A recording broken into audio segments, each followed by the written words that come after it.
The Haymarket Affair, also known as the Haymarket Massacre, the Haymarket Riot, the Haymarket Square Riot, or the Haymarket Incident, was the aftermath of a bombing that took place at a labor demonstration on May 4th, 1886 at Haymarket Square in Chicago, Illinois.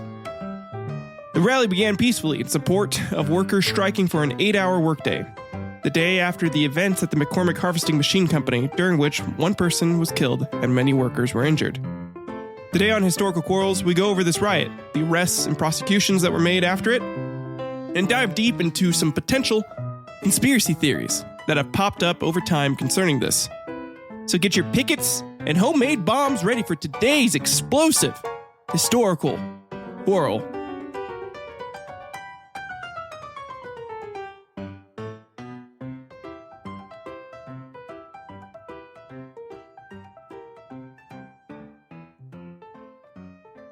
Welcome back, everyone. I am your hostess with the mostest, Tyler Eckhardt, and you are tuned in to Historical Quarrels. I want to thank all of you for your patience with the new bi-weekly with small, teeny, tiny, bite-sized squirrels in between these much longer, and much more robust episodes. I promise I'm going to get a tighter format down for those bite-sized episodes. As I release them, it's just knocking out that first waffle, then moving forward when each waffle will get better and better.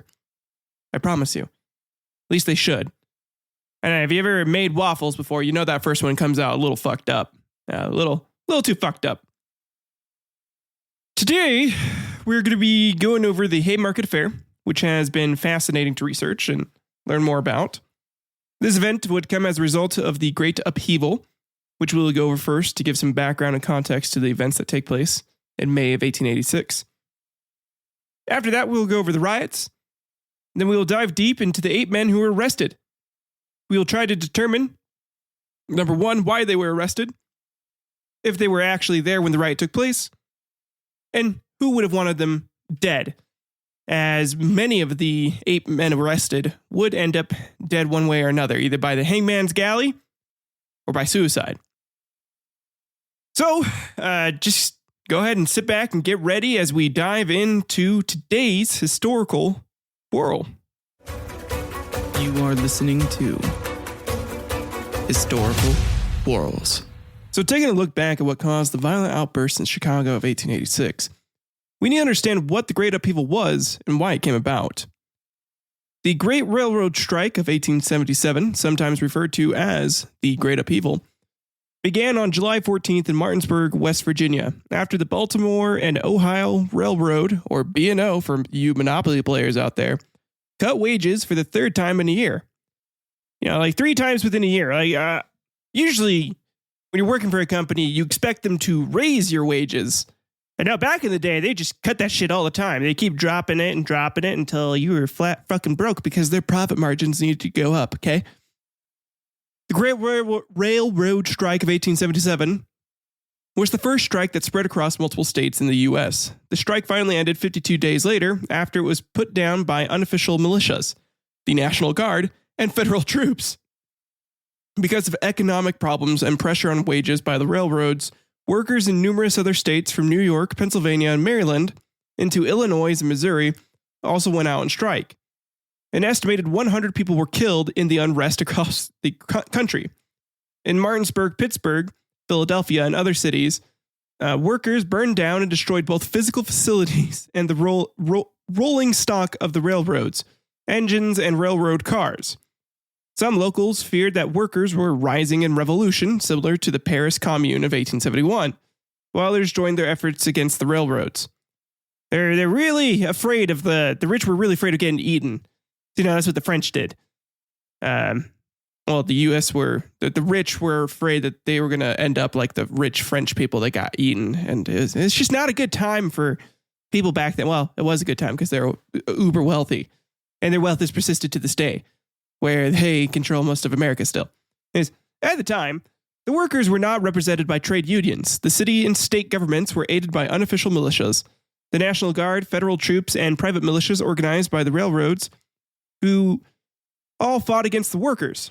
Disruption was widespread, and at its height, the strikes were supported by about 100,000 workers.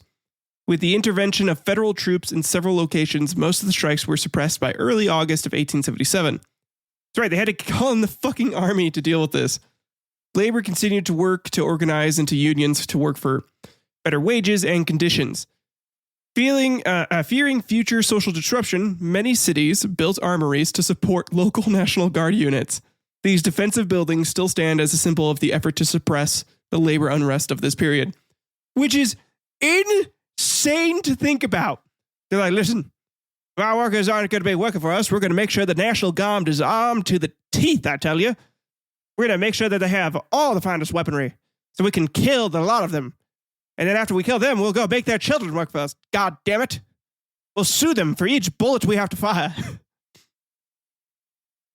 With public attention on workers' wages and conditions, the B&O in 1880 founded an employee relief association to provide death benefits and some health care.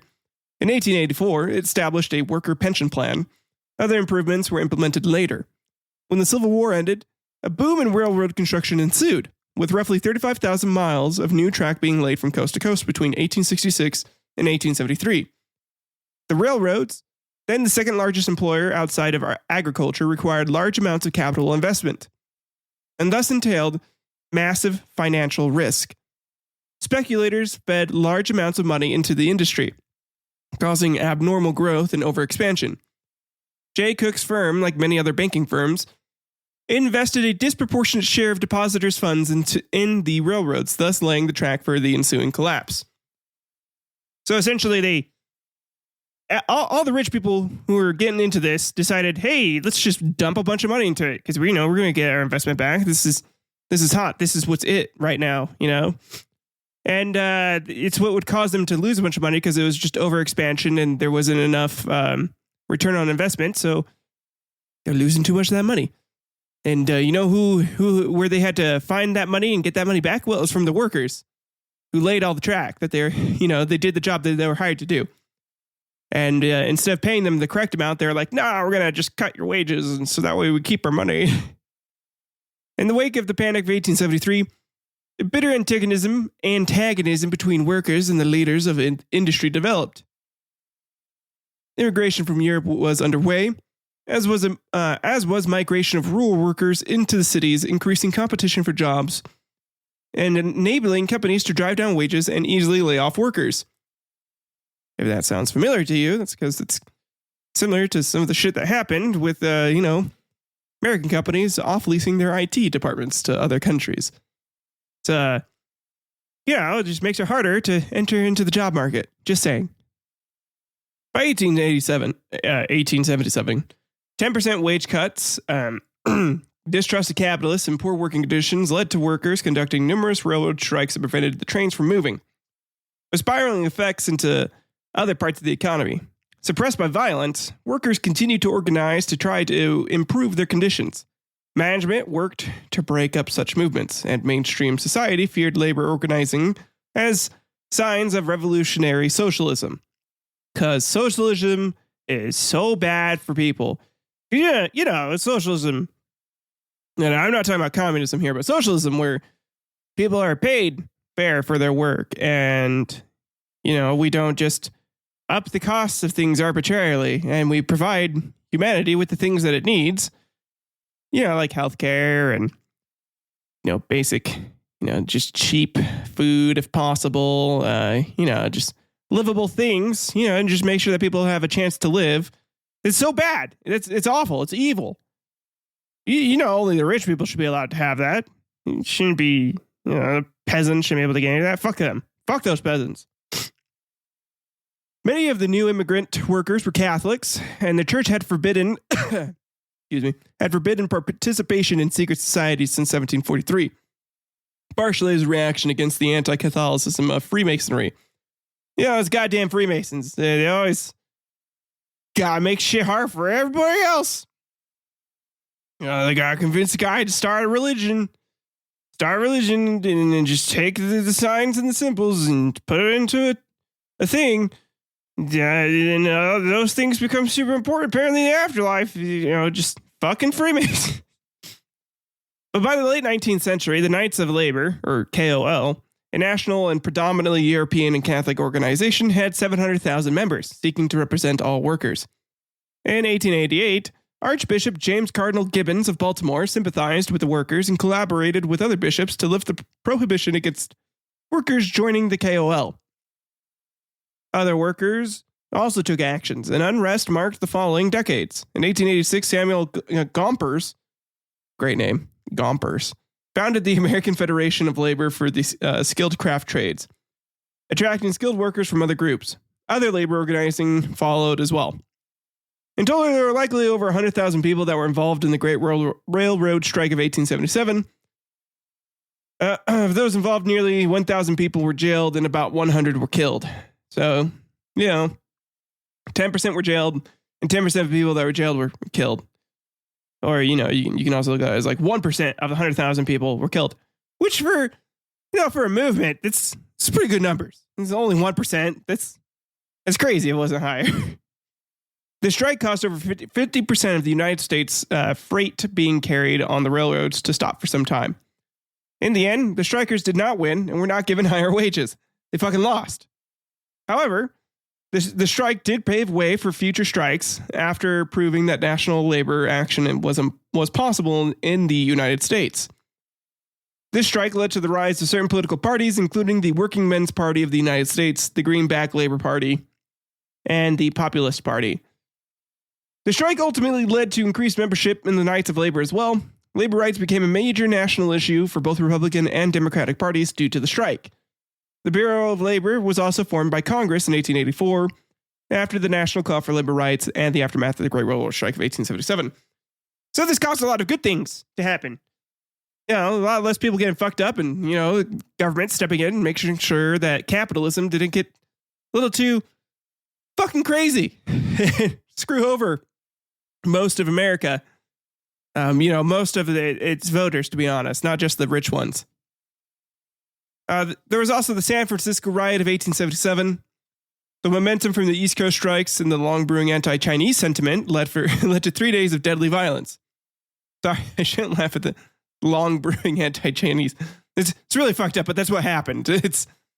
They're getting mad at the Chinese immigration workers for coming in and essentially, working for dirt cheap and making it seem like everyone else had to also work for dirt cheap. The rally in support of workers' rights quickly turned into violence directed at the city's Chinese residents, blaming them for all their problems. Reminds me of the same shit was happening to the Hispanics. Fucking just shit repeats. It's like a cycle in history. I swear to God, it's just a constant let's shit on one group of people cycle. Strikers in Pittsburgh burned in total 39 buildings, 104 engines, 46 to 66 passenger cars, and 1,200 to 1,300 freight cars. Damage estimates range from $5 to $10 million, which is insane. After this, labor relations. After the Great Strike, union organizers planned for their next battles, while politicians and business leaders took steps to prevent a repetition of the chaos. Can't have them fucking up their money. Can't have them doing that. So many states enacted conspiracy statutes. States formed new National Guard units and constructed armories in numerous industrial cities for workers and employers alike. The strikes had shown the power of workers in combination to challenge the status quo, and they didn't like that. So they decided that they had to make sure that had enough guns to fuck them over. But a National Guard member in Pittsburgh, ordered to break the 1877 strike, pointed out that the workers were driven by one spirit and one purpose among them, that they were justified in resorting to any means to break down the power of the corporations. Because again, these people determine their way of life. And when they feel like their work isn't being appreciated or, paid for enough, I feel like everybody should have a right to be like, hey, you're not paying me enough. Fuck you. I'm gonna go leave. And enough people feel the same way. Everyone should have a right to do that. Just in the same way that companies should have a right to be like, to decide to lower wages or to raise them. People should be able to choose, not to do that. And they should be able to choose to go picket and point out that that this company is doing X bad thing. That is the American way. We should be allowed to do that. So, the tumultuous Knights of Labor grew to be a national organization of predominantly white Catholic workers by the early 1800s or 1880s. In the 1880s, nearly 10,000 strike actions and lockouts took place. In 1886, nearly 700,000 workers went on strike. Business leaders strengthened their opposition to the unions, often firing men who tried to organize or join them. Nonetheless, the labor movement continued to grow. One result of the strike was the increased public awareness of the grievances of railroad workers, and on May 1st of 1880, the B&O Railroad, which had the lowest wage rate of any major railroad, established the Baltimore and Ohio Employees Relief Association, which provided coverage for sickness, injury from accidents, and a death benefit. But, they did the basic, the minimal thing you ask for when you start a job, typically. In 1884, the B&O became the first major employer to offer a pension plan as well.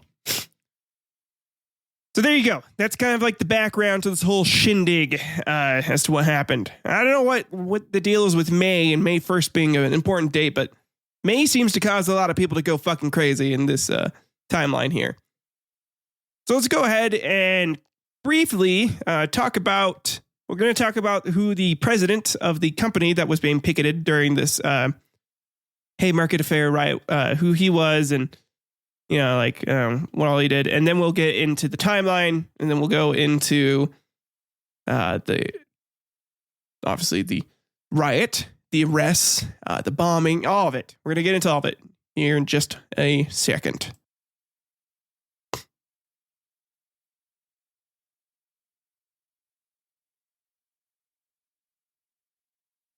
McCormick was the eldest child of inventor Cyrus Hall McCormick Sr.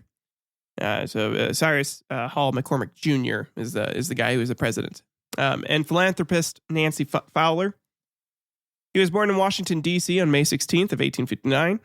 McCormick married Harriet Bradley Hammond on March 5th of 1889. They had 3 children. Cyrus Hall McCormick III was born on September 22nd, 1890. Elizabeth McCormick was born July 12th, 1892. And Gordon McCormick was born June 21st, 1894.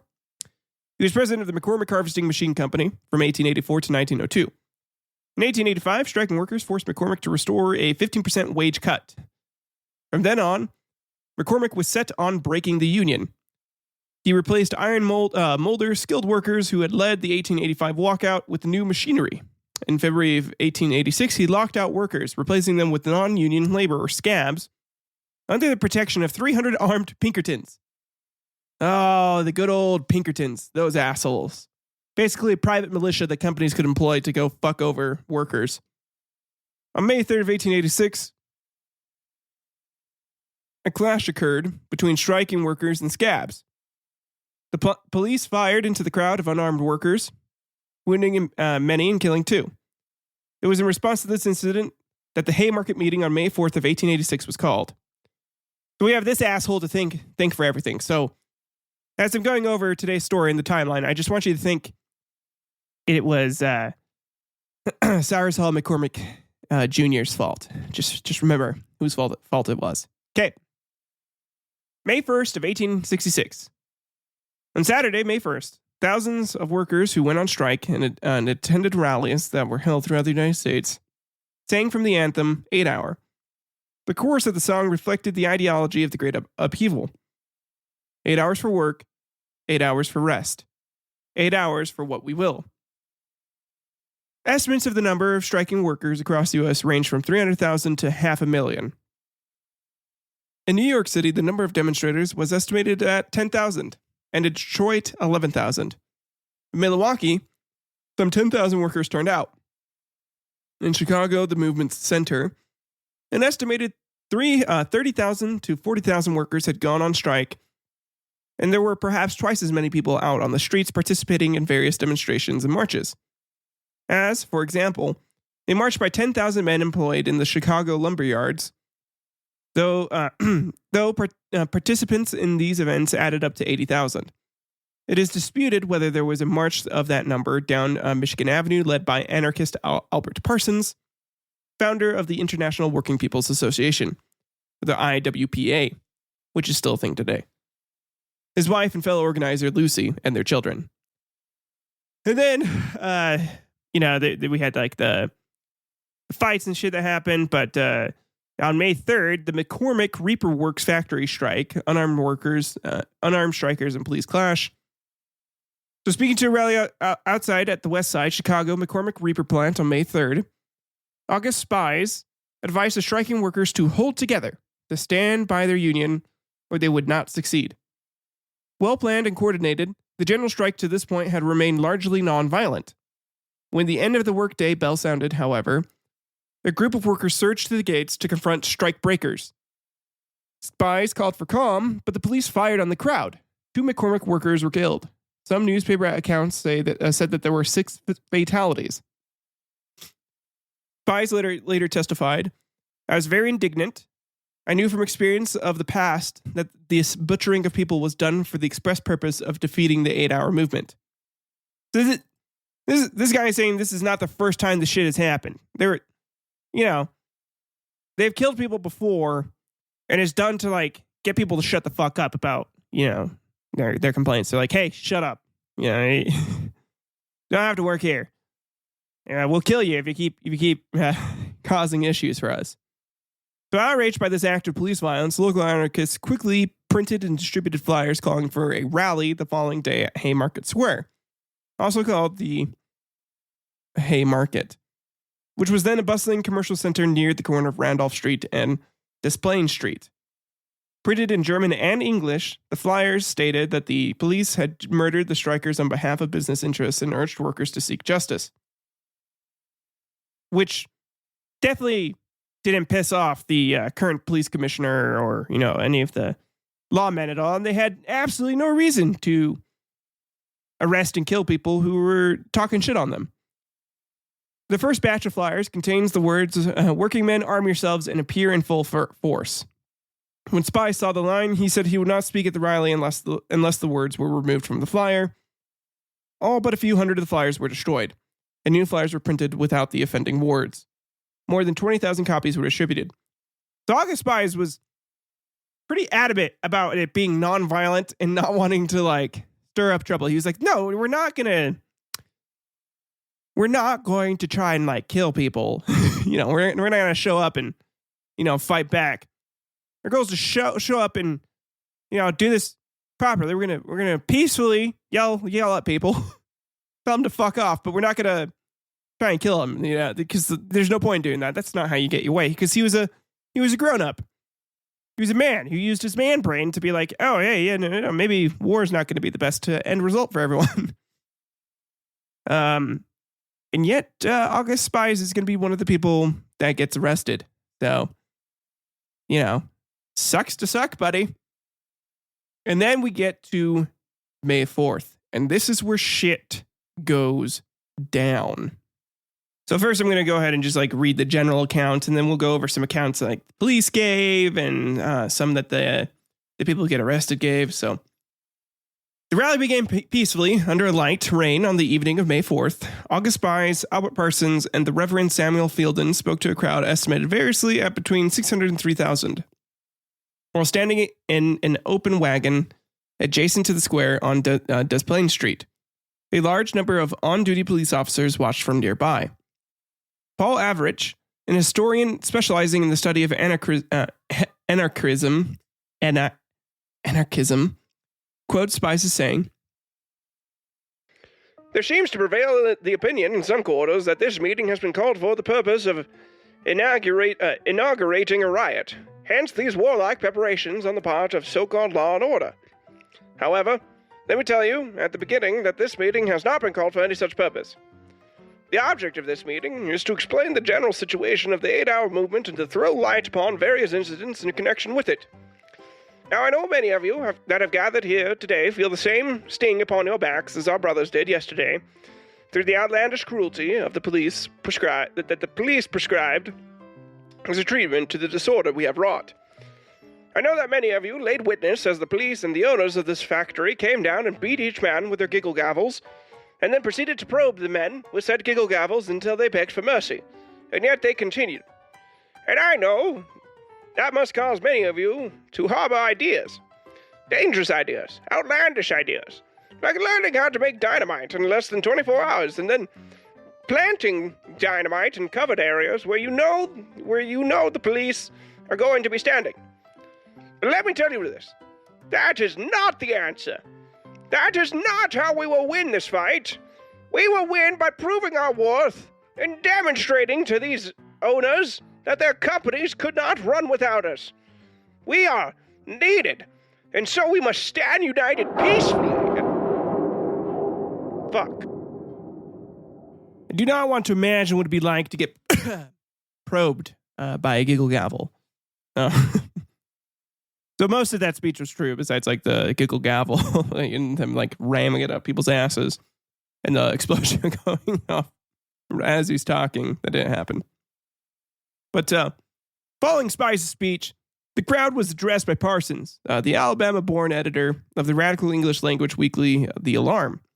The crowd was so calm that Mayor Carter Harrison Sr., who had stopped by to watch, walked home early. He wasn't worried about it. Parsons spoke for almost an hour before standing down in favor of the last speaker of the evening. The English-born socialist, anarchist, then labor activist, Methodist pastor, Reverend Samuel Fielden, who delivered a brief 10-minute address. Many of the crowd had already left as the weather was deteriorating, so a lot of people were already leaving. It was coming, it was winding down to an end. A New York Times article with the dateline of May 4th and headlined "Rioting and Bloodshed in the Streets of Chicago, 12 policemen dead or dying," reported that Fielden spoke for 20 minutes, alleging that his words grew wilder and more violent as he proceeded. Another New York Times article headlined "Anarchy's Red Hand" and dated May 6th opens with The villainous teachings of the anarchists bore bloody fruit in Chicago tonight.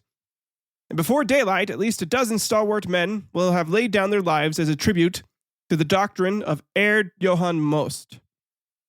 Most was a German-American anarchy theorist and leader who was not in Chicago.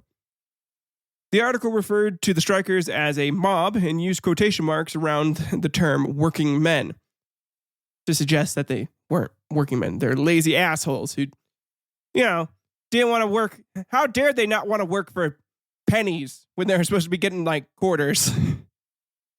Damn them.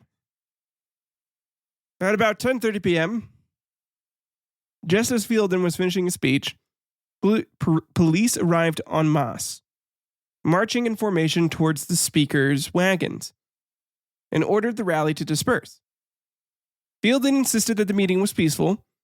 Police Inspector John Bonfield proclaimed, "I command you, in the name of the law, to desist and to disperse." He probably didn't have a southern accent at all, but, it's just fun to imagine that. A homemade fragmentation bomb was thrown into the path of the advancing police where it exploded, killing policeman Matthias J. Deegan, and severely wounding many other policemen. Witnesses maintained that immediately after the bomb blast, there was an exchange of gunshots between police and demonstrators. It was unclear who fired first. Historian Paul Average maintains that nearly all sources agree that it was the police who opened fire. Reloaded, then fired again, killing at least 4 and wounding as many as 70 people. So, to be fair, if someone tossed a bomb and killed one of my buddies, I'd probably open fire too, to be honest. Just try and fucking get whoever did it at that point. But at the same time, I'd also be like, oh, man, there's just a bunch of people here who, are just tired of the bullshit wages. I don't know. Probably actually wouldn't open fire. I would be a little smarter than that. Probably go look for cover. Try and hide from the bombs. So, anyways, in less than 5 minutes, the square was empty except for casualties. According to the May 4th New York Times, demonstrators began firing at the police, who then returned fire. In his report to the incident, Inspector Bonfield wrote that he gave the order to cease firing, fearing that some of our men in the darkness might fire into each other. That's what they were worried about. They weren't worried about killing the people who were protesting. They were mostly just worried about killing each other. That's why they stopped. An anonymous police official told Chicago Tribune a very large number of the police were wounded by each other's revolvers. It was every man for himself, and while some got 2 or 3 squares away, the rest emptied their revolvers mainly into each other.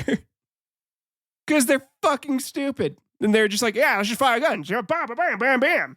We don't get to use these things every day. In all, 7 policemen and at least 4 workers were killed. Average said that most of the police deaths were from police gunfire. Historian Timothy Messer Cruz argues that although it is impossible to rule out lethal friendly fire, several policemen were probably shot by armed protesters as well.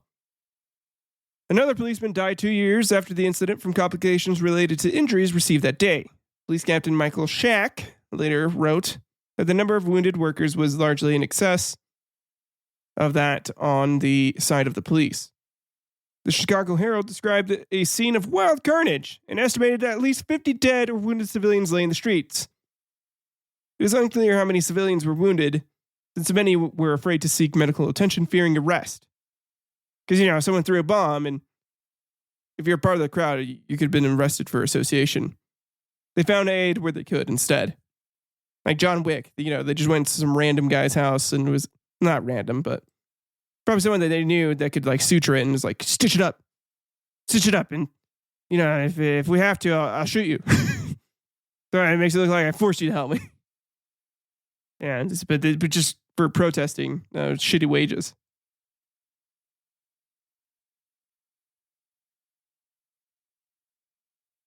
Here are some of the police reports about this incident as well. This one is from Lieutenant Bowler. On Tuesday, May 4th, the attention of our department was called to a circular-headed revenge, and also to the fact that an anarchist meeting was to be held that evening on Randolph Street near Des Plaines Street. On the square known in years gone by as the Haymarket. But owing to reasons known only to the prime movers of the meeting, it was changed to about 90 feet north of Randolph on Des Plaines Street and near the intersection of an alley to better serve their purposes. On the afternoon of the day above mentioned, His Honor the Mayor ordered that the Department of Police keep watch of the meeting. And if any of the speakers should advise their hearers to acts of violence, it would be our duty as conservators of the peace to go to the place of meeting in sufficient force and order them to peaceably disperse. The order was to be directed by law to carry out the instructions of the mayor. Captain Ward of the 3rd Precinct was ordered to call all his available men to Des Plaines Street Station. Captain Ward's command consisted of 100 men under the command of Lieutenant Bowler, Stanton, Penzin, and Beard. In addition to the above, there was present 26 men from the Central Detail commanded by Lieutenant G.W. Hubbard and Sergeant John E. Fitzpatrick, and 50 men from the 4th Precinct with Lieutenant Steele and Quinn, the entire force present consisting of 1 captain, 7 lieutenants, and 176 men. At the suggestion of the mayor, and with your permission, I went to Des Plaines Street Station and took command of the entire force assembled at that point. By your orders, detectives were sent out with giggle gavels and forcibly sodomized about half of the... Just kidding. Detectives were sent out to mingle with the crowd and were ordered to pay strict attention to the speakers. And if anything of an incendiary nature was advised, the officers were to report to me at the Des Plaines Street Station. About 9 o'clock p.m., I was informed that the meeting was not being held in the marketplace, but that they had moved to a point on Des Plaines Street between Randolph and Lake Streets and about 350 feet from Des Plaines Street Station. At different times between 8 and 9:30 p.m., officers in plain clothes reported the progress of the meeting and stated that nothing of a very inflammatory nature was said until a man named Fielding took to the stand. He advised his hearers to, quote, throttle the law. And I didn't take kindly to that. I decided that it was time to whip out them giggle candles. He was also quoted as saying, it would be as well for them to die fighting as to starve to death. He further advised them to exterminate the capitalists and to do it that night. Wanting to be clearly within the law and wishing to leave no room for doubt as to the propriety of our actions, I did not act on the first reports, but sent officers to make further observations a few minutes after 10. The officers returned and reported that the crowd were getting excited and the speaker was growing more incendiary in his language. I then felt to hesitate any longer would be criminal on my part, and then gave the order to fall in, and our force formed on Waldo Place. The annex diagram will show the position of the different companies as we were in position on Des Plaines Street. The companies of Lieutenant Steele and Quinn formed the 1st Division. Lieutenant Steele on the right, the companies of Lieutenant Stanton and Bowler formed the 2nd Division. Lieutenant Bowler on the right, the 3rd Division, consisted of 26 men from the Central Detail under command of Lieutenant Hubbard. And Sergeant Fitzpatrick, 2 companies commanded by Lieutenants Beard and Penzin, brought up the rear, getting ready to shove things up at people's rears. Their orders were to form right and left on Randolph Street, to use their giggle gavels, to abuse all those in sight. In this order, we marched north on Des Plaines Street until within a few feet of the truck upon which with which the speakers were standing and around with which a large crowd had congregated. The command halt was given, and Captain Ward, stepping forward to within about 3 feet of the truck, said, "I command you, in the name of the people of the state, to immediately and peaceably disperse." And turning to the crowd of persons on the right and left, said, I command you and you to assist." Fielding turned and got off the truck, and as he reached the sidewalk, said in a rather loud voice, "We are peaceable." Almost instantly, I heard a hissing sound behind me, followed by a tremendous explosion. The explosion was immediately followed by a volley of pistol shots from the sidewalks and streets in front of us. The explosion was caused by a dynamite bomb, which was thrown into our ranks from the east sidewalk and fell in the 2nd Division near the dividing line between the companies of the lieutenants, Stanton and Bowler.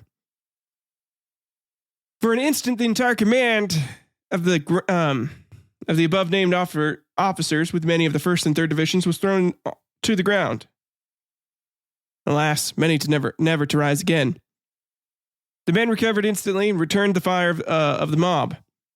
Lieutenant Steele and Quinn charged the mob on the street, while the companies of Lieutenant Hubbard, with a few uninjured members of the 2nd Division, swept both sidewalks with a hot and telling fire. I then ordered the patrol wagons to be called, made details to take care of the dead and wounded, placed guards around the station, and called for physicians to attend our wounded men. It has been asserted that the regular troops have become panic-stricken from less cause. I see no way to account for it except this. The soldier acts as part of the machine, rarely if ever. When on duty, is he allowed to act as an individual or to use his personal judgment. A police officer's training teaches him to be self-reliant. Day after day and night after night, he goes on duty alone. And when in conflict with the thief or burglar, he has to depend upon his own individual exertions.